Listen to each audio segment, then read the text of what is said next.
السلام علیکم ورحمۃ اللہ تعالی وبرکاتہ۔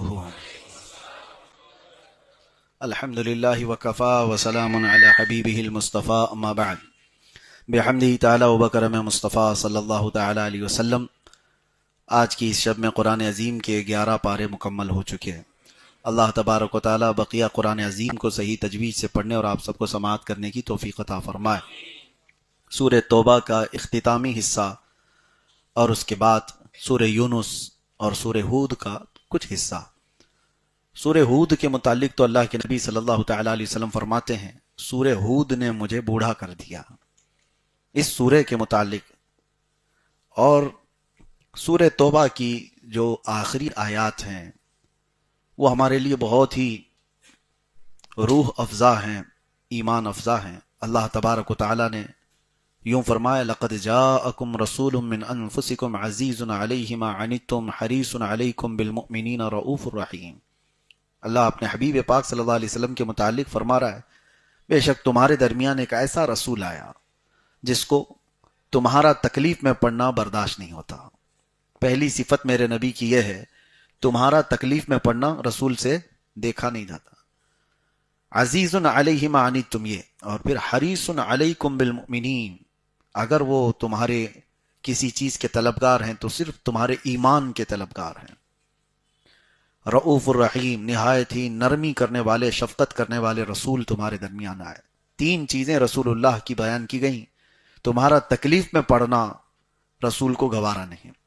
یہی تو بات ہے کہ ہر گھڑی میرے آقا صلی اللہ تعالی علیہ وسلم نے امتی امتی کہا ہے۔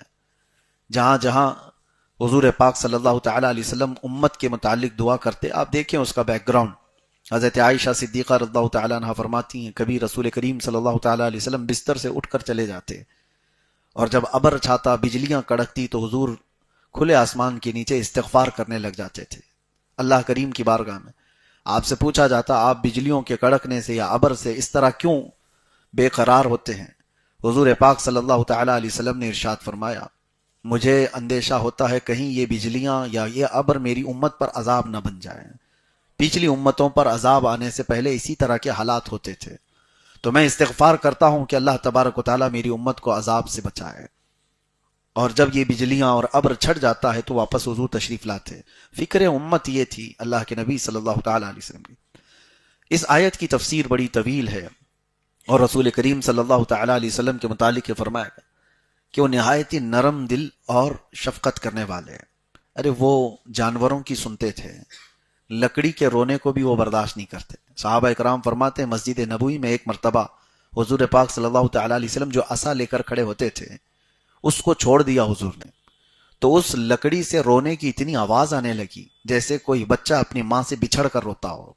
صحابہ نے پوری مسجد میں آواز سنی، نبی پاک صلی اللہ تعالیٰ علیہ وسلم ممبر سے اتر کر کے آئے اور پھر اس لکڑی کو اٹھایا اور پھر اس سے نہ جانے کیا چیزیں سنی، پھر اس کو واپس حضور پاک صلی اللہ تعالیٰ علیہ وسلم نے اپنی جگہ پر رکھا تو خاموش ہوا۔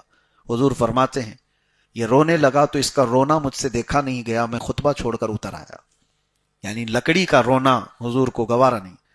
اور پھر اللہ کے نبی صلی اللہ تعالیٰ علیہ وسلم فرماتے، میں نے اس سے کہا، کیا تو اس بات کو پسند کرتا ہے کہ میں تجھے واپس اسی شاخ میں جوڑ دوں جس شاخ سے تجھے نکالا گیا، یا اسی درخت میں، اور تو پھلدار درخت بن جائے اور ہمیشہ ہمیشہ ہرا بھرا رہے، لوگ تیرے پھل سے نفع اٹھائیں؟ اس نے کہا، یا رسول اللہ صلی اللہ تعالیٰ علیہ وسلم، آپ کی جدائی مجھ سے برداشت نہیں ہوتی۔ تو اللہ کے نبی صلی اللہ تعالیٰ علیہ وسلم نے فرمایا، یعنی لکڑی اپنی اصل میں جانے کو تیار نہیں، جہاں سے وہ نکلا ہے، جس جگہ سے وہ حصہ نکلا ہے۔ حضور پاک صلی اللہ علیہ وسلم فرماتے ہیں، کیا تو اس بات کو پسند کرتا ہے کہ تجھے قیامت کے دن میں اپنے ہاتھ میں رکھوں اور جنت ساتھ میں لے جاؤں؟ وہ خوش ہو گیا، لکڑی کا حصہ، وہ تنا، اور اس کا رونا بند ہو گیا۔ تو حضور پاک صلی اللہ تعالیٰ علیہ وسلم نے حکم فرمایا، میرے ممبر کے قریب ہی سے دفن کر دیا جائے۔ آج تک وہ لکڑی کا تنا حضور کی مسجد نبوی میں دفن ہے، جہاں پر استوانہ حنانہ ایک پلر بنا ہوا ہے۔ آپ ریاض الجنہ کے اندر جائیں گے تو ایک پلر کا نام ہے استوانہ حنانہ، وہ اسی لکڑی کے تنے کے اوپر پلر بنایا گیا ہے، جہاں وہ نشانی ہمیشہ کے لیے دفن ہوئی، اور حضور پاک صلی اللہ علیہ وسلم نے جب وعدہ فرمایا ہے تو وہ لکڑی کا تنا حضور کے ساتھ جنت میں بھی جائے گا۔ یہاں سے ایک بات ملتی ہے، لکڑی کے سوکھے ہوئے حصے کے اندر اگر حضور کی جدائی میں، حضور کے فراق میں غم آ جائے تو نعمت یہ ملتی ہے کہ جنت اسے ساتھ لینے کا وعدہ کیا جائے۔ کیا امتی اگر حضور کی جدائی میں روئے تو وہ ناز و نعم کے ساتھ احسان نہیں فرمائیں گے؟ لیکن امتی کا حال یہ ہے کہ یہ لکڑیوں سے زیادہ سوکھ گیا ہے، لکڑیوں سے زیادہ ان کے ہاں سوکھا پن ہے۔ محبت مصطفیٰ صلی اللہ علیہ وسلم میں تڑپنا ہم نے کہاں سیکھا ہے؟ میرے عزیزو، ایک دو نہیں کئی روایات آپ کو میں بتاؤں۔ ہرن کے رونے کو حضور برداشت نہیں کر پائے، ایک عرب نے اس کا شکار کر لیا تھا، ہرن رو رہی تھی اور حضور اس کے قریب گئے، پوچھا تو ہرن نے اتنا ہی کہا، میرے دو چھوٹے بچے رہ گئے ہیں، بھوکے ہیں، میں انہیں دودھ پلا کر واپس آ جاؤں گی، مجھے اس سے آزاد کرا دے۔ حضور نے اس کی بات سن کر کے وہ عربی سے کہا، بدو سے، دیہاتی شخص سے، کہ ہرن مجھ سے بات کر رہی ہے اور اپنے بچوں کو دودھ پلا کر واپس آئے گی۔ اس نے کہا، کیا کوئی جانور اس طرح سے نکلا ہوا بھاگ کر واپس آ سکتا ہے؟ حضور نے فرمایا، مجھ سے وعدہ کیا ہوا جانور دھوکہ نہیں دے گا۔ ہرن کو اس نے چھوڑا، حضور کو پکڑا، اور ہرن تھوڑی دیر کے بعد وہ اپنے بچوں سمیت واپس لوٹ آئی۔ اللہ کے نبی صلی اللہ تعالی علیہ وسلم کا یہ معجزہ دیکھ کر کے وہ بدو ایمان بھی لے آئے۔ لیکن یہاں کہنا یہ ہے کہ ایک جانور اگر اپنے بچوں کی جدائی کے غم میں روئے تو رسول اللہ کو وہ بھی گوارا نہیں۔ اور بعض روایات یہ بتاتی ہیں کہ امتیوں میں سے کسی کے تلووں میں کانٹا چبھ جائے تو حضور اس کے بھی درد کا احساس کرتے ہیں۔ اللہ کے نبی صلی اللہ تعالی علیہ وسلم، یہی تو آیت ہے، عزیز علیہ ما عنتم، اللہ فرما رہا ہے تمہارا تکلیف میں پڑنا ان کو گوارا نہیں۔ ملک الموت جب حضور پاک صلی اللہ تعالی علیہ وسلم کی روح قبض کرنے کے لیے تشریف لائے، تب بھی رسول اللہ صلی اللہ علیہ وسلم نے کیا پوچھا؟ وہ وقت ایسا ہوتا ہے کہ لوگ اپنے ماں باپ، اپنے بھائی بہن اور اپنے بچوں کو پہچاننا بھول جاتے ہیں، نزا کا وقت روح نکلنے سے تھوڑی دیر پہلے، لیکن وہ رحمت عالم صلی اللہ تعالی علیہ وسلم ملک الموت سے یوں پوچھتے ہیں، یہ جس تکلیف سے ہم گزر رہے ہیں روح نکلنے سے قبل، کیا یہ تکلیف میری امت کو بھی دی جائے گی؟ اللہ کے نبی صلی اللہ تعالی علیہ وسلم کو فکر ہے تو کس کی؟ جو نہ بھولا ہم غریبوں کو رضا، یاد اس کی اپنی عادت کیجئے۔ قرآن یہ کہتا ہے، عزیز علیہ ما عنتم، تمہارا تکلیف میں پڑنا رسول کو گوارا نہیں۔ لیکن امت ہے کہ رسول اللہ صلی اللہ تعالی علیہ وسلم پر جتنا بھی کتے بھونکیں، خاموش اپنا راستہ چل رہی ہے۔ امت کو کوئی احساس نہیں اس چیز کا۔ نبی پاک صلی اللہ تعالی علیہ وسلم کوئی بھی زندگی پاک کے عمل میں جہاں امت کو فراموش کیا ہو، ہم غریبوں کو بھلا دیا گیا ہو، معراج کی شب بھی دیکھیں اللہ کی بارگاہ میں غریب امت کو یاد کیا ہے۔ یہاں تک کہ قبر انور میں جب آپ کو رکھا گیا تھا تو جو صحابہ قبر میں اترے تھے وہ کہتے ہیں حضور کے لب ہل رہے تھے۔ اس وقت ہم نے کانوں سے سنا اللہ کے نبی صلی اللہ علیہ وسلم فرما رہے تھے، رب ہب لی امتی، میری امت کو میرے حوالے کر دے مولا۔ امت کے لیے حضور پاک صلی اللہ تعالی علیہ وسلم کا یہ فکر کرنا، کوئی نہیں ہے جو ہمارے لیے اس قدر تڑپتا ہو یا اللہ کریم کی بارگاہ میں ہمارے لیے اس طرح کی دعائیں کرتا ہو۔ اور یہ بھی بات سنیے، فضیلت، حضور صلی اللہ تعالی علیہ وسلم کس چیز سے سب سے زیادہ راضی ہوتے تھے پتہ ہے؟ ایک دعا میں آپ کو بھی بتا دے رہا ہوں۔ حضور نے فرمایا، جس نے یہ دعا کیا اس پر میری شفاعت واجب ہوگی۔ وہ کیا دعا ہے؟ بس یہ دعا ہے، اللہم ارحم امت محمد صلی اللہ علیہ وسلم رحمتا عامہ، اللہم اغفر امت محمد صلی اللہ علیہ وسلم مغفرتا عامہ، جس کا مطلب یہ ہوتا ہے، اے اللہ امت محمدیہ پر عام رحم فرما، اے اللہ امت محمدیہ کی عام بخشش فرما۔ جس نے یہ دو باتیں کی، امت کے لیے دعا کی، حضور فرماتے میری شفاعت ہے اس پر، امت کے لیے۔ یہ فکر امت اللہ کے نبی صلی اللہ تعالی علیہ وسلم نے، اور پھر یہ بھی فرمایا، من لم یہتم بامرنا فلیس منا، جو اس حال میں صبح کیا کہ میری امت کے بارے میں کچھ سوچا نہیں، وہ میری امت میں سے نہیں ہے۔ تو کتنے ہیں جو ہم میں سے فکر امت میں ہیں؟ کون ہے جو تڑپتا ہے غریب امت کے لیے؟ ہم تو سیلفش ہو گئے آج کے دور میں، ہمارے اپنے اپنے معاملات میں ہم بیزی ہو گئے۔ دنیا جاتی ہے کسی بھی کھائی میں، ہمیں اس کی کیا فکر؟ اب تو شہروں کے حالات ایسے، میں ابھی مہینے بھر قبل ایک گھر گیا تھا، اور باہر نکلنے کے بعد ان کے فلیٹ سے دوسرے فلیٹ کو دیکھا تو وہاں بھی مسلمان نام تھا۔ میں نے پوچھا یہ لوگ جانے پہچانے لگتے ہیں؟ تو انہوں نے کہا ہم تو یہاں 8 سال سے ہیں لیکن ابھی تک ان سے ہماری کوئی ملاقات نہیں۔ میں جانتا ہوں لیکن بغل میں جن کا گھر ہے وہ نہیں جانتے۔ یہ شہروں کی زندگیاں ہیں، یہاں پڑوس کا تصور ختم ہو چکا ہے۔ کئی دنوں تو ایسا ہوتا ہے کہ کوئی مر گیا، بہت دنوں کے بعد پتہ چلتا ہے کہ وہاں بلڈنگ میں سے کوئی انتقال کر کے چلا بھی گیا ہے۔ تو یہ معاشرہ تو رسول اللہ صلی اللہ تعالی علیہ وسلم کا دیا ہوا نہیں تھا۔ حضور فرماتے مثل المؤمن کمثل جسد اذا اشتكى عضو تداعى له سائر الجسد بالسهر والحمى، مومن کی مثال ایسے ہے جیسے ایک جسم کے اعضاء، سارے مومنین ایک جسم کے پارٹ ہیں، ایک عضو کو تکلیف ہو جائے تو پورے جسم میں بخار آنا چاہیے۔ سر درد ہے تو ایسا نہیں ہے کہ پھر باقی جسم اچھا ہی رہتا ہے، پورا جسم اس درد کی وجہ سے بے قرار رہتا ہے۔ انگوٹھے میں ٹھوکر لگ جائے لیکن کھانا اچھا نہیں لگتا۔ تو مومنین کی مثال ایسی ہے، ایک مومن کو اگر تکلیف ہو تو سارے مومنین تڑپنا چاہیے۔ فلسطین کے حالات دیکھیں، عراق ہو، شام ہو، یمن ہو، جل کر راکھ ہو گئے۔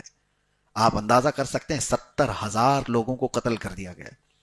یہ جینوسائیڈ کہا جاتا ہے اس کو، نسل کشی ہے۔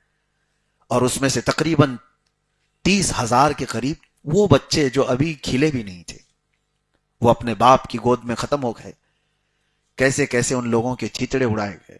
ہم تو ویڈیو شیئر کرتے ہیں اور نکال جاتے ہیں۔ میں اس کے متعلق یہ تو کہنا چاہتا ہوں کہ کبھی تم تنہائی میں بیٹھ کر تمہاری آنکھیں بھیگ جاتی ہو فکر امت میں، تو یہ بھی کافی ہے۔ جا نہیں سکتے، مدد نہیں کر سکتے، تمہاری استطاعت نہیں، طاقت نہیں، تو کم از کم احساس تو کر سکتے ہو۔ اور جب احساس کے ساتھ، درد دل کے ساتھ تم پکارو گے اللہ کی بارگاہ میں کہ اللہ ان بچوں کی تکلیف دیکھی نہیں جاتی، یا رحمان ان پر رحم فرما، ان کی آزمائش کو ختم فرما۔ ویسے تو اجتماعی دعائیں، فارمیلٹیز بہت ہوتی رہتی ہیں۔ میں تو یہی سمجھتا ہوں، لوگ تو دعاؤں کے ہاتھ بھی اٹھاتے ہیں تو کھجاتے ہوئے ادھر سے ادھر، ان کے نہ تصور ہیں نہ خیالات ہیں، وہ تو ڈیوٹی کرنے آئے ہیں، ادھر ہاتھ اٹھائے، کب امام نیچے چھوڑا کہ وہ نکل گئے۔ یہ دعا ہے؟ دعا تو درد ہے، احساس ہے، اور اس طرح سے دعا کرو تو پھر دیکھو بار اجابت سے ٹکرا جائے۔ احساس ختم ہونے کو آ گیا۔ وجہ یہ ہے کہ ہم ان تکلیفوں سے نہیں گزر رہے ہیں جن تکلیفوں سے امت گزر رہی ہے، لیکن نمبر آئے گا۔ زیادہ دیر تک انتظار نہ کرو، نمبر آئے گا۔ اللہ تبارک و تعالی فکر امت میں تڑپنے کی توفیق عطا فرمائے۔ زندگی کا کچھ حصہ وہ بھی رکھو۔ رسول اللہ صلی اللہ تعالی علیہ وسلم کو اگر راضی کرنا چاہتے ہو، ایک بات میں اور آپ کو بتا دوں، حضرت جبرائیل امین علیہ السلام نے، جانتے ہو حضور کی رضا کے لیے انہوں نے کیا کہا؟ یا رسول اللہ صلی اللہ تعالی علیہ وسلم، مکہ والوں کی تکلیف کو ہٹا دیا جائے، مکہ والے جو ایذا دیتے ہیں وہ سب ختم ہو جائے، مدینے میں اچھی حکومت اسٹیبلش ہو جائے، جنگوں میں فتح یابی ہو جائے۔ جبرائیل امین نے یہ نہیں کہا۔ جبرائیل امین نے حضور صلی اللہ علیہ وسلم کی رضا حاصل کرنے کے لیے ایک جملہ کہا تھا۔ کیا؟ وہ عرض کرتے ہیں، یا رسول اللہ صلی اللہ علیہ وسلم، قیامت کے دن جس وقت آپ کی امت پل صراط سے گزر رہی ہوگی، میں اپنے پر بچھا دوں گا۔ اللہ کے نبی صلی اللہ علیہ وسلم راضی ہو گئے، خوش ہو گئے۔ جبرائیل امین علیہ السلام نے امت کی بات کی، حضور راضی ہو گئے۔ امت کے لیے آپ جب بھی کچھ کرو، اللہ کے نبی راضی ہوں گے۔ جس نے بھی امت کے بھلائی کا کام کیا، رسول پاک صلی اللہ علیہ وسلم کی رضا اس نے حاصل کر لیا۔ حتیٰ کہ تم راستے سے تکلیف دہ چیز کو بھی اٹھاؤ، امت تکلیف میں نہ آئے، حضور پاک کی رضا کا سبب ہے یہ۔ میرے آقا صلی اللہ تعالی علیہ وسلم کی رضا حاصل کرنے کا سب سے آسان طریقہ یہ، امت کی بھلائی کا خیال کرو۔ لوگ بڑے بڑے وظیفے، بڑے بڑے اعمال، بڑے بڑی عبادتوں میں مصروف ہیں، لیکن وہ فکر امت میں نہیں ہے، وہ خود اپنی فکر میں رہ گئے۔ تم جتنے بھی بلند بننے کے لیے وظیفوں کا سہارا لے رہے ہو، میں آسان طریقہ یہ بتا رہا ہوں، احساس اور درد تمہارے اندر ہو امت کا، تو پھر دیکھو رسول اللہ کی احسانات اور ان کی نوازشیں کیسی ہوتی ہیں، آپ کو اندازہ بھی نہیں ہوگا۔ ایک بزرگ ہیں حضرت شبلی رحمت اللہ تعالی علیہ، میں ان کی بات عرض کر کے اس آیت کے متعلق عرض کرتا ہوں۔ حضرت شبلی کے متعلق اس زمانے کے ایک اور بزرگ نے دیکھا خواب میں کہ رسول پاک صلی اللہ تعالی علیہ وسلم کی مجلس لگی ہوئی ہے اور حضرت شبلی اس مجلس میں آ رہے ہیں۔ تو نبی پاک صلی اللہ تعالی علیہ وسلم نے سب کو ہٹایا اور کہا، شبلی تم میرے بغل میں بیٹھو۔ ان کو رسول پاک صلی اللہ تعالی علیہ وسلم نے بالکل اپنے پاس بٹھایا۔ تو وہ جنس بزرگ نے حضرت شبلی کو خواب میں اس طرح سے دیکھا حضور کی بارگاہ میں، وہ بے چین ہو گئے کہ کیا عمل کرتا ہوگا شبلی، نبی پاک صلی اللہ تعالی علیہ وسلم کی بارگاہ میں اتنا قرب ہے۔ دوسرے دن اٹھے اور دوڑتے ہوئے وہ حضرت شبلی کو تلاش کر کے پہنچے اور جا کر کے ان سے ایک بات پوچھی کہ شبلی مجھے ایک بات بتاؤ، رسول پاک صلی اللہ تعالی علیہ وسلم کی بارگاہ میں تمہارا ایسا مقام ہے؟ انہوں نے یہ نہیں پوچھا کیا مقام ہے، کیا دیکھا، ان سے اس بزرگ نے پوچھا کہ صرف یہ بتاؤ تم کرتے کیا ہو؟ تو حضرت شبلی کہتے ہیں 2 عمل ہے میرے، رات کو اس وقت تک سوتا نہیں جب تک امت کی بخشش کی دعا نہیں کرتا، امت محمدیہ کی بخشش کے لیے، ان کے اصلاح حال کے لیے دعا نہیں کرتا، اس وقت تک سوتا نہیں۔ دوسری چیز یہ ہے جو عمل میں آپ کو بتا رہا ہوں، الحمدللہ برسوں سے میرا بھی عمل ہے۔ حضرت شبلی فرماتے ہیں جب بھی فرض نماز سے فارغ ہوتا ہوں، سلام پھیرتے ہی میں سب سے پہلے یہ آیت پڑھتا ہوں، لَقَدْ جَاءَكُمْ رَسُولٌ مِّنْ أَنفُسِكُمْ عَزِيزٌ عَلَيْهِ مَا عَنِتُّمْ حَرِيصٌ عَلَيْكُمْ بِالْمُؤْمِنِينَ رَءُوفٌ رَحِيمٌ۔ یہ میرا عمل ہے۔ اور حضرت شبلی فرماتے ہیں اس عمل کی برکت یہ ہے کہ جب دل زیادہ مغموم ہوا ہم نے رسول اللہ کو خواب میں دیکھ لیا۔ الحمدللہ اس کا اثر ہے، جب زیادہ دل بے چین ہوا، ٹوٹا، حضور پاک صلی اللہ تعالی علیہ وسلم کی زیارت آپ کو میسر ہوگی۔ خلوص دل کے ساتھ اس کو پڑھیں، یہ نہیں کہ نبی کریم صلی اللہ تعالی علیہ وسلم کی زیارت کرنے کا ہی غرض، اسی مقصد کو لے کر کے ہی پڑھنے کا ایک مطلب ہی نہیں ہو۔ اللہ تبارک و تعالیٰ کا یہ کلام حضور کے افضلیت اور ان کی عظمت کے لیے ہے، آپ پڑھیں اور دیکھیں اس کے انعامات انشاءاللہ۔ بہرحال 11ویں پارے میں ایک اور آیت ہے جس کو میں آپ کے سامنے عرض کرتا ہوں۔ حضور پاک صلی اللہ تعالی علیہ وسلم نے صحابہ کو جنگ تبوک میں جانے کا حکم دیا تھا۔ جنگ تبوک جو ہے یہ بہت لمبا سفر طے کر کے ہونے والی ایک جنگ تھی، مدینہ طیبہ سے اس میں نکلے تھے، لیکن اتفاق ایسا کہ اس میں 3 صحابہ نہیں آئے تھے۔ وہ کون تھے؟ ان کے متعلق آیت آئی ہے قرآن پاک میں جو آج ہم نے تلاوت کیا۔ اس میں سے ایک صحابی حضرت کعب، انہوں نے بڑی طویل حدیث خود اپنا واقعہ بیان کیا ہے، یہ حدیث آپ کو سیاہ ستہ میں مل جائے گی۔ تو حضور پاک صلی اللہ تعالی علیہ وسلم جب جنگ میں تشریف لے گئے، جتنے طاقت والے لوگ ہیں، استطاعت والے لوگ ہیں، بغیر عذر کے ہیں، ان کو جانا واجب تھا۔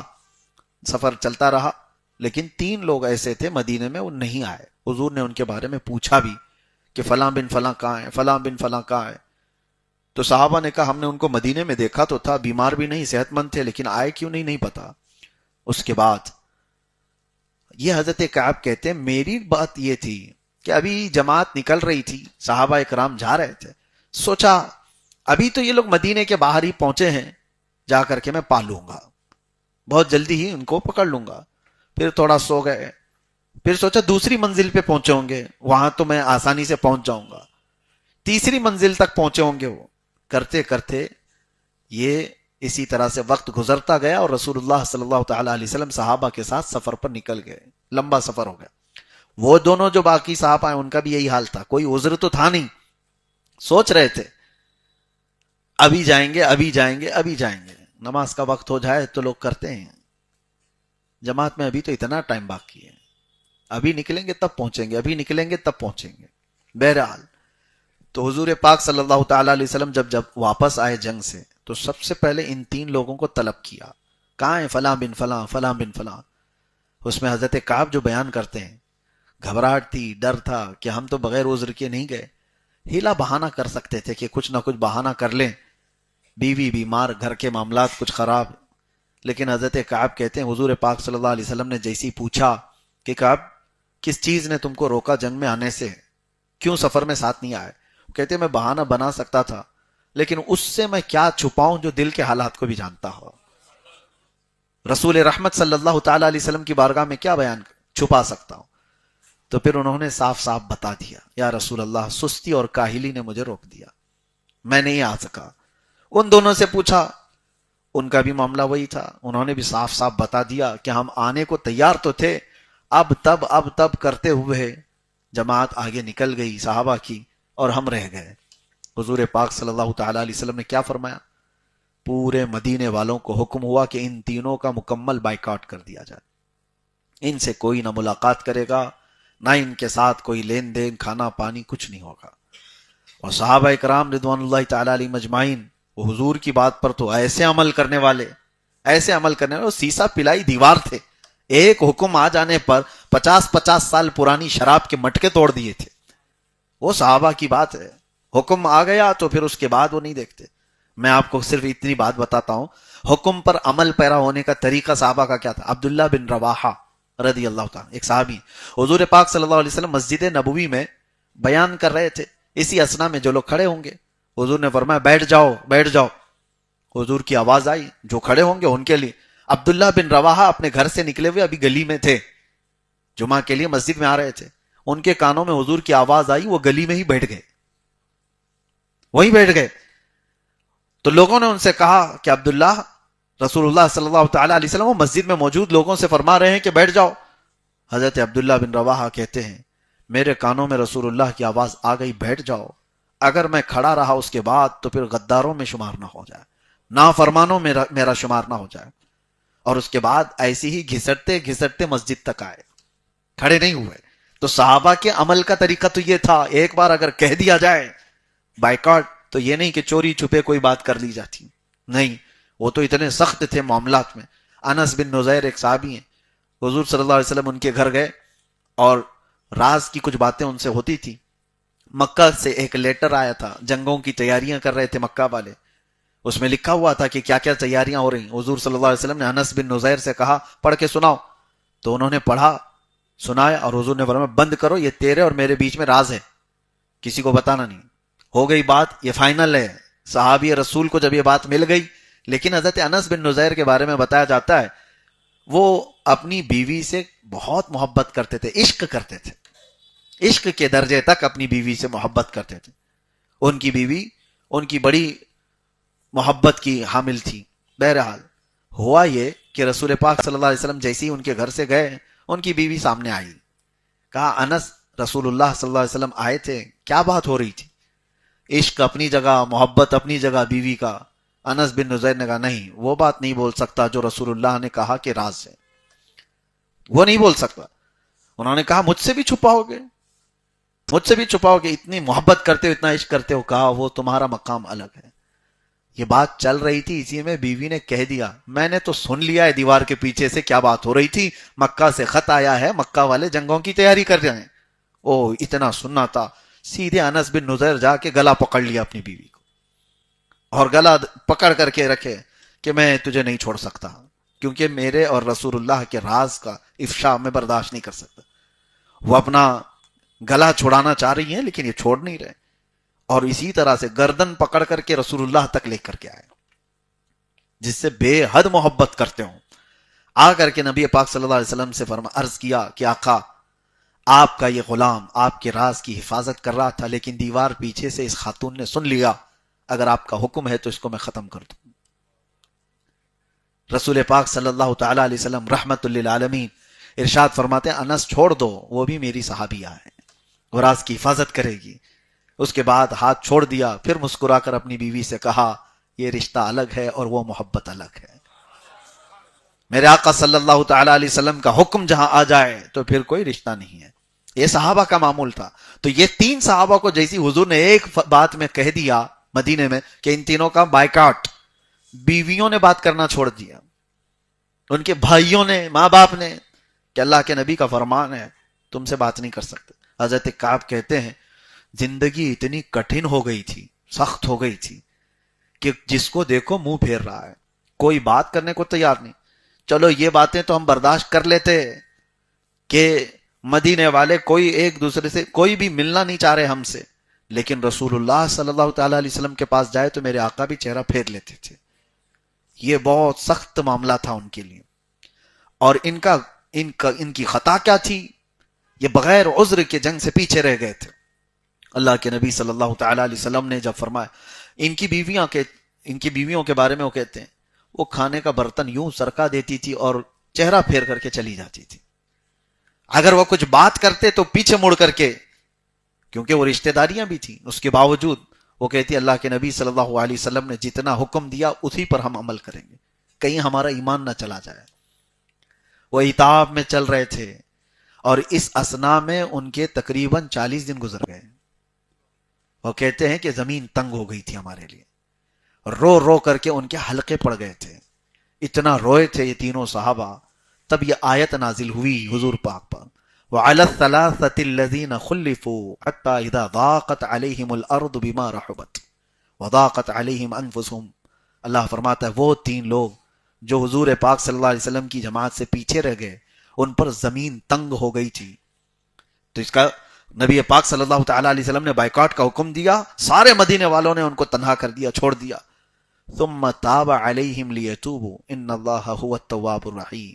اللہ فرماتا ہے پھر جب انہوں نے سچی توبہ کی تو اللہ نے ان کی توبہ قبول فرمائی. بے شک اللہ توبہ قبول کرنے والا، رحم کرنے والا ہے.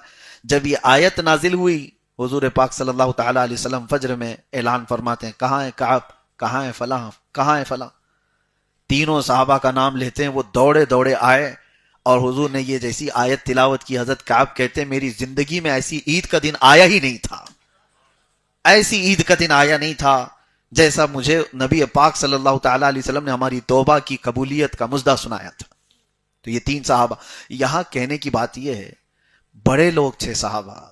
کچھ لوگ یہ سوچتے ہیں کہ ان کی غلطی کیا تھی، ان کی خطا کیا تھی، اتنا بڑا کیا کر دیا تھا، پیچھے رہ گئے تھے. نہیں میرے عزیزو، وہ صحابہ مشعل راہ ہدایت پوری امت کے لیے، وہ ستارے ہیں. ان کی ہلکی سی بھی چیز امت کے لیے بڑی بن سکتی ہے. نبی پاک صلی اللہ علیہ وسلم نے وہی روک دیا تھا کہ تمہارے سے یہ خطا نہ ہو. تو بسا اوقات بڑے لوگوں کی چھوٹی غلطی کو بھی پکڑ لینا چاہیے. وجہ یہ ہے کہ اگر اس کی غلطی کو ہلکے میں چھوڑ دیا جائے تو بعد کے نیچے والے لوگ، شیخ سعدی رحمۃ اللہ علیہ فرماتے ہیں اگر بادشاہ آدھے انڈے پر ظلم کو جائز کہہ دے تو رعایا مرغوں کو سیخ پہ چڑھا دے گی. ہاں ظاہر سی بات. اسی لیے علماء کرام کو، امام حضرات کو کہا گیا ہے کہ اگر تم نفل چھوڑو گے تو یہ مقتدی سنت چھوڑ دیں گے، تم سنت چھوڑو گے تو پھر یہ واجب چھوڑنے پر آ جائیں گے. تم اگر حرام چیزوں سے بچنے میں کوئی احتیاط نہیں کرتے تو یہ کفر تک پہنچ جائیں گے. اسی لیے علماء ذوی الاحترام کو، مبلغین اسلام کو، دعات کو یہ کہا گیا ہے مکروہ چیزوں سے بھی بچو. حدیث جن صاحب جو راویان حدیث روایت لیتے تھے، میں آپ کو بتاؤں کسی ایسے محدث کے پاس وہ جاتے نہیں تھے جو مذاق میں بھی کبھی جھوٹ کہا ہو. مذاق میں بھی، پوری زندگی کی بات کر رہا ہوں، ایک محفل میں پوری زندگی بھر. اس کی وجہ کیا ہے؟ ان کی چھوٹی سی بھی بات کو امت کے لیے بہت بڑا بنایا جا سکتا ہے. اگر اسی لیے سرکار سیدنا امام حسین رضی اللہ تعالیٰ عنہ کی بات سمجھیں آپ.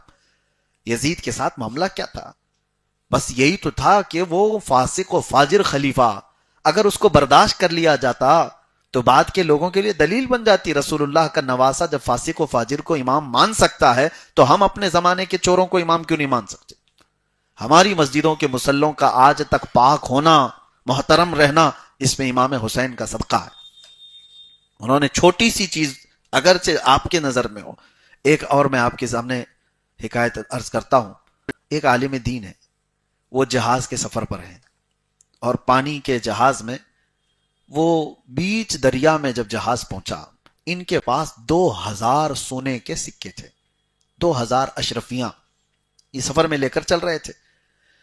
اور راستے میں جب سمندر کے درمیان پہنچے تو اتفاق ایسا کہ اس جہاز پہ ایک چور بھی سفر کر رہا تھا، اچھا خاصا چور، ٹرینڈ. اور اس نے اس مولانا صاحب کو دیکھ لیا تھا کہ ان کے پاس سونے کے سکے ہیں، چرائے تو کیسے. اور جب سمندر کے بیچ پہنچ جائے جہاز تو نہ کسی کے آنے کا اندیشہ، نہ کسی کے باہر جانے کا، جو ہے جہاز میں. تو اس نے ایک ہیلا اپنایا. اس نے کیا کیا؟ اچانک رات کو واویلا مچانا شروع کر دیا. ہائے افسوس، میرے 2000 سکے کسی نے چرا لیے، میرے سونے کے 2000 اشرفیاں کسی نے چوری کر لیا. کون؟ یہ چور نے اعلان کرنا شروع کیا اور اتنا رویا کہ سارے لوگ اس کو آ کر کے تسلی دینے لگے. پھر جو لیڈر تھا اس سے کہا گیا کہ دیکھو اس غریب کے کسی نے 2000 سکے چوری کر لی. اب یہاں سے کوئی بھاگ تو سکتا نہیں، جہاز میں جو ہوگا چوری کیا وہ اسی اندر ہوگا، یہی ہوگا، چرایا ہوا مال بھی یہی ہوگا. تو اس نے ضد کر دیا کہ میرا مال ڈھونڈا جائے. اس کو پتا تھا، اس نے اچھی طرح سے دیکھا تھا مولانا صاحب کے پاس 2000 سکے ہیں. تو کپتان نے عملے کو کہا کہ سارے لوگوں کی تلاشی لی جائے. سب کی تلاشی لی گئی، ایک کے بعد دیگرے، ہر ایک کو قطار میں لگا کر پورے جہاز کی تلاشی ہو گئی. وہ سکے کہیں نہیں ملے. وہ مولانا صاحب کے جھولے، ان کے در جو جتنے بسترے سب چھان مارے، کہیں نہیں ملے. اس چور نے دیکھا، بار بار کہا ان کا اور ایک بار چیک کرو، ان کا اور ایک بار چیک کرو، ملا ہی نہیں. اب یہ ہکا بکا رہ گیا، اس نے تو رات کو گنا میرے سامنے، اب کہاں چھپایا ہے اس نے؟ پورے جہاز میں کہیں نہیں ملا. تو لوگوں نے پھر اس کو کوسنا شروع کیا، اس کو مارنے بھی لگ گئے کہ جھوٹا آدمی بغیر کسی چیز کے اس نے ایسے ہی لوگوں کو پریشان کیا، اس کے تھے ہی نہیں پیسے، کہاں گئے؟ جہاز میں سے 2000 سونے کے سکے. اس کے بعد جب شانت ہو گئے، مار کھا کر کے آیا چور، تو رات کی تنہائی میں اسی عالم کے پاس آیا. کہا کہ حضرت ایک بات بتاؤ، کل رات تمہارے پاس تو 2000 سکے تھے نا، سونے کے سکے تھے نا، تم گن رہے تھے؟ انہوں نے کہا ہاں تھے، تو میرے پاس تھے اور تم دیکھ رہے تھے، یہ بھی مجھے پتا ہے. کہا کیا کیا پھر آپ نے؟ کہاں چھپایا ہے؟ کہا جیسے ہی تو نے چوری ہونے کا اعلان کیا ویسے ہی میں اٹھا کے سمندر میں ڈال دیا. کہا سمندر میں ڈال دیا؟ 2000 سونے کے سکے سمندر میں پھینک دیا؟ کہا ہاں پھینک دیا. کہا کیوں؟ کہا تو جانتا نہیں، میں حدیث رسول سناتا ہوں، لوگوں کو حدیث رسول سناتا ہوں. وہ سکے میرے پاس ملتے ہیں، اور تو نے تو اعلان کر دیا تھا، دعویٰ کر دیا تھا کہ تیرے چوری ہو گئے. میرے پاس ملتے، مجھے صفائی دینے میں پتہ نہیں کتنے وقت لگتا، تیرے ہیں یا میرے ہیں، یہ کورٹ میں جاتے، عدالت میں جاتے، کم از کم اتنا تو ہوتا کہ تہمت میرے اوپر چوری کی لگ گئی ہوتی، میرے اوپر چوری کی تہمت تو لگ گئی ہوتی، اس کا صفایا بعد میں ہوتا کہ میں لایا کہ تو لایا. اور میں اس تہمت سے بچنے کے لیے اپنے سکے اٹھا کے پھینک دیا کہ کل کو کبھی میری حدیث رسول سنانے پر لوگ یہ نہ کہیں کہ جس پر چوری کا الزام تھا وہ رسول کی حدیث کیسے سنا سکتا ہے. میں اس تہمت سے بچنے کے لیے وہ سکے اٹھا کر پھینک دیا. میں اور حیرت کی بات آپ کو بتاؤں، یہ مولانا صاحب، یہ عالم دین کوئی اور نہیں، وہ امام بخاری تھے، جن کی بخاری شریف اصح الکتب بعد کتاب اللہ، اللہ کی کتاب کے بعد سب سے زیادہ صحیح کتاب اس روئے زمین پر کوئی ہے تو بخاری شریف ہے. میرے عزیز، تو بڑے لوگوں کی چھوٹی چیز کے لیے بھی بہت خیال کرنا ہوتا ہے، بہت احتیاط. اسی لیے بزرگان دین حضرت امام اعظم ابو حنیفہ رحمۃ اللہ تعالی علیہ کے متعلق یہ بتایا جاتا ہے، آپ چل رہے تھے، ایک 8 سال یا 10 سال کے بچے کو کیچڑ میں چلتے ہوئے دیکھا، پھسل رہا تھا، تو آپ نے اس سے کہا بیٹا سنبھل کے چل، سنبھل کر کے چل.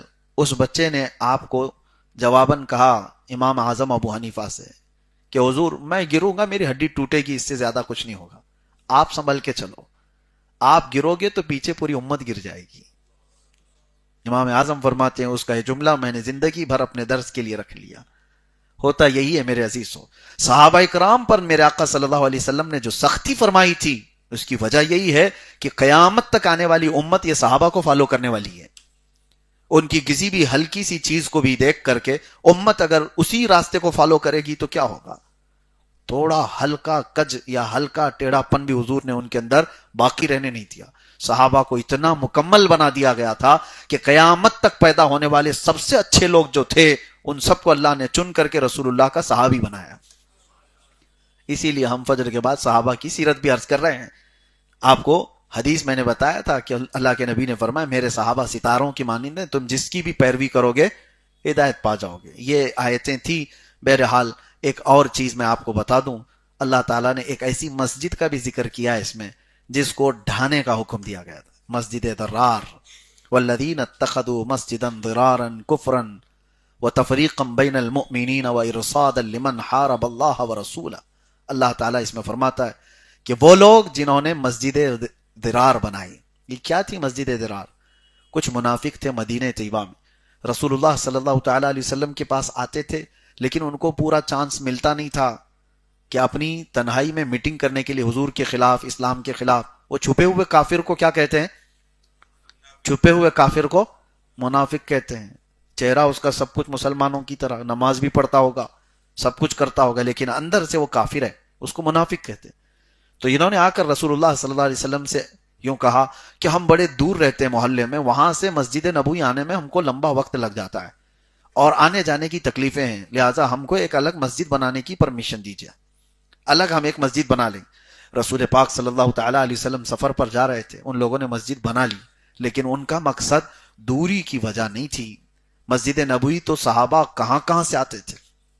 کھیتی باڑی کرنے والے صحابہ بھی آتے تھے جو مدینے کے باہر رہتے تھے, لیکن یہ لوگ مدینے سے بہت دور نہیں تھے. مسجد قباء جہاں پر آج ہے بنی ہوئی ہے, اس کے قریب ہی انہوں نے ایک الگ مسجد بنا لی, لیکن وہ میٹنگ کا ایک اڈا تھا, فتنوں کا ایک اڈا تھا, وہ مسجد نہیں تھی. اس میں بیٹھ کر کے رسول اللہ صلی اللہ تعالی علیہ وسلم کے خلاف منصوبے بناتے تھے, اسلام کو کمزور کرنے کے منصوبے وہاں پر بنائے جاتے تھے. تو اللہ تعالیٰ نے اپنے نبی سے حکم دیا کہ اس مسجد کو ڈھا دیا جائے, جلا دیا جائے, ختم کر دیا جائے.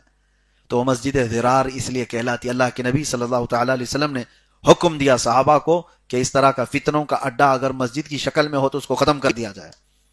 اس کو ہٹا دیا گیا, اور وہاں پھر کبھی بھی آج تک مسجد نہیں بنائی گئی, تو اس کو مسجد ضرار کہا گیا. آج بھی ہم یہ کہتے ہیں کہ جو مسجد نبی پاک صلی اللہ علیہ وسلم کی گستاخی سکھاتی ہو وہ مسجد نہیں, وہ مسجد ضرار ہے, مسجد ضرار ہے. حالانکہ مسجدیں اللہ کی عبادت کے لیے ہیں, اللہ کی عبادت کے لیے. وہ لوگ بھی اللہ کی عبادت کے لیے مسجد شروع کیے تھے, لیکن وہاں کر کیا رہے تھے؟ نبی پاک سے بغض اور عداوت. آج کے زمانے میں بھی جو حضور کی محبت سے دور کرنے والے جس مسجد میں بھی پیغامات ہوتے ہوں وہ مسجد نہیں ہے, وہ مسجد ضرار ہے. ایسی مسجدوں میں نہ جائیں جہاں رسول اللہ صلی اللہ تعالی علیہ وسلم سے دور کیا جاتا ہو, ان کو عام بشر کہا جاتا ہو, بڑے بھائی کے برابر کہا جاتا ہو, پیٹھ پیچھے کا علم نہیں ہے یہ کہا جاتا ہو, ان کا خیال آنا گدھے اور بیل کے خیال سے بدتر کہا جاتا ہو, نعوذ باللہ من ذالک. ان ممبروں سے جہاں رسول اللہ کی شان میں بھونکا جاتا ہو وہ مسجد کہاں ہے؟ وہ مسجد ضرار ہے. مسجد وہ ہے, اعلیٰ حضرت فرماتے ہیں واللہ ذکر حق, یعنی ذکر خدا جو ان سے جدا چاہو نہ جدیو, یعنی اللہ کا ذکر کرنا چاہتے ہو اور حضور کو چھوڑ کر کے ذکر خدا جو ان سے جدا چاہو نہ جدیو, واللہ ذکر حق نہیں کنجی سقر کی ہے. سقر کہتے ہیں جہنم کو. تو خالص اگر کوئی یہ کہتا ہے کہ نہیں میں اللہ اللہ کرنے کے لیے یہ بنایا ہوں, نبی کا یہاں کوئی تذکرہ نہیں ہوگا, اعلیٰ حضرت فرماتے ہیں یہ تو جہنم کی کنجی ہے. شیطان بھی اللہ کو مانتا تھا لیکن رسالت کا انکار کیا. بہرحال اللہ تعالی ہماری مسجدوں میں وہ روحانیت آج بھی باقی ہے کہ ہم نماز اللہ کے لیے پڑھتے ہیں, ختم ہوتے ہی میرے نبی کی بارگاہ میں سلام بھی پیش کرتے ہیں. یہاں محبت کے پیغامات دیے جاتے ہیں. ہماری شروعات ہوتی, کبھی محفلیں ہوں, کوئی بھی مجلس ہو, محفل ہو, نعت پاک مسجد میں پڑھی جاتی ہے, نبی پاک کی شان مسجد میں بیان ہوتی ہے, اور نمازوں کے بعد رسول کریم صلی اللہ تعالی علیہ وسلم پر اجتماعی طور پر سلام اور درود بھیجنے کا ہمارا معمول ہے یا نہیں؟ آج بھی ہر نماز کے بعد ہمارے ہاں امام کیا کہتا ہے؟ ان اللہ وملائکتہ یصلون علی النبی یا ایھا الذین آمنوا صلوا علیہ وسلموا تسلیما اللہم صل علی سیدنا محمد وعلی آلہ وصحبہ وبارک وسلم. حالانکہ کوئی یہ کہتا کہ یہ درود یہاں کیوں پڑھ رہے ہو, اللہ کی عبادت کرو مسجد میں, رسول کا یہاں کیوں ذکر ہے؟ نہیں, تمہاری نمازیں کمپلیٹ نہیں جب تک رسول پر سلام نہیں بھیجتے. اللہ تبارک و تعالیٰ اسی عشق کے ماحول میں زندگی عطا فرمائے اور گمراہ کفار بدین لوگوں سے ہماری حفاظت فرمائے. وآخر دعوانا ان الحمد للہ رب العالمین. السلام علیکم.